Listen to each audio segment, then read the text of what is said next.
As our cars are making more power and getting more complicated and the ECUs are becoming more sophisticated, this gives a need for more and more sensor inputs to the ECU, particularly when we're pushing the engine to the extremes. One of the examples of a sensor like this is an exhaust gas temperature sensor. These allow, as the name would suggest, the temperature of the exhaust gas to be monitored, and there's a variety of reasons why we want to do that. First of all, monitoring the outright exhaust gas temperature can give some insight into when the temperature is too high for the turbo to survive. So this is for engine and turbo protection. The other element though is by monitoring the exhaust gas temperature across all of the cylinders, this can also give some insight into whether all of the cylinders are running the same air-fuel ratio. The premise behind this is that as the air-fuel ratio gets richer, the combustion temperature and hence the exhaust gas temperature also gets cooler. Conversely, as it goes leaner, this results in more combustion and exhaust gas temperature. So by monitoring the exhaust gas temperature on all four cylinders, we can then add individual cylinder fuel trimming in order to modify this and try and get consistency across all of the cylinders. Not really too relevant for your lightly modified street car, but when we're really pushing the limits, this sort of technology and monitoring can mean the difference between an engine that'll lead a long and healthy life and one that's going to end up melting an individual cylinder.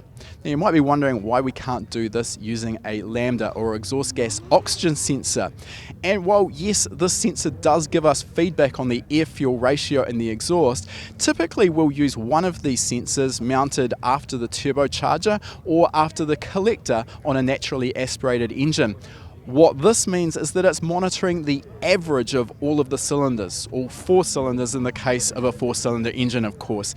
This means that we could have one or maybe two cylinders that are running too lean, but if we've also got one or two cylinders that are running too rich, then the average of all four cylinders is still going to be at or pretty close to our target. So we're kind of blind that we might have one or two cylinders that could potentially be dangerously lean. The next element here leads us to how do we get this information into the ECU. Thermocouples for exhaust gas temperature monitoring produce very, very small voltage levels, and this requires what's referred to as a thermocouple amplifier. Conventionally, this sort of unit might be mounted in the engine bay. The exhaust gas temperature sensors would be wired to this, and then that module would in turn be wired to the ECU. These days, with the advent of CAN-based sensor modules or expansion modules, this is normally taken care of with a CAN bus-based module, like the Emtron ETC4. How this works is that the ETC4 can take input from up to 4 thermocouples or exhaust gas temperature sensors. These are wired directly to the module, which is then located in the engine bay. In terms of connecting this to the Emtron ECU, it's really simple. We only need a CAN bus, which is a simple 2-wire bus, plus 12 volts and ground, dramatically simplifying the wiring. And the other advantage of this is it's not using up sensor inputs directly on the ECU header itself. If you like that video, make sure you give it a thumbs up, and if you're not already a subscriber, make sure you're subscribed. We release a new video every week. And if you like free stuff, we've got a great deal for you.